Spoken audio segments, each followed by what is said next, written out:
அறநிலையத்துறைக்கு சொந்தமான இடத்தை அறிவிப்பு பலகை வைக்க சென்ற அறநிலையத்துறை தனி வட்டாட்சியரை அரசு மருத்துவர் மிரட்டுவதாக புகார் அளிக்கப்பட்டுள்ளது. திருச்சி மாவட்டம் துறையூர் சட்டமன்ற தொகுதியில் முசிறி பிரிவு ரோடு ரவுண்டானா அருகே அறநிலையத்துறைக்கு சொந்தமான 12 ஏக்கர் 98 சென்ட் நிலம் உள்ளது.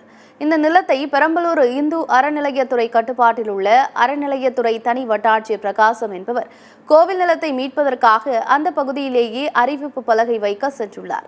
அப்போது துறையூர் அரசு மருத்துவமனையில் பணிபுரியும் மருத்துவர் குமார் என்பவர் அடியாட்களுடன் வந்து அறிவிப்பு பலகையை வைக்கக்கூடாது என வாக்குவாதத்தில் ஈடுபட்டுள்ளார். ஆனால் தனி வட்டாட்சியர் பிரகாசம் கோவில் நிலத்தை மீட்பதற்காகத்தான் வந்துள்ளோம், இதனால் இந்த பகுதியில் அறிவிப்பு பலகை வைக்க உள்ளோம் என அவரிடம் தெரிவித்துள்ளார். ஆனால் அரசு மருத்துவர் குமார் அடியாட்களுடன் தனி வட்டாட்சியரை தாக்க முயற்சி செய்துள்ளார். இதுகுறித்து அறநிலையத்துறை தனி வட்டாட்சியர் பிரகாசம் துறையூர் காவல் நிலையத்தில் புகார் தெரிவித்துள்ளார். புகார் தெரிவித்து 4 மணி நேரத்திற்கு மேலாகியும் பாதுகாப்பிற்காக போலீசார் வரவில்லை என தனி வட்டாட்சியர் பிரகாசம் குற்றம் சாட்டியுள்ளார். பாதுகாப்பு கொடுக்காத துறையூர் காவல் நிலையத்தின் மீது மாவட்ட காவல்துறை கண்காணிப்பாளர் வருண்குமார் நடவடிக்கை எடுக்க வேண்டும் என்று கோரிக்கை விடுத்துள்ளார்.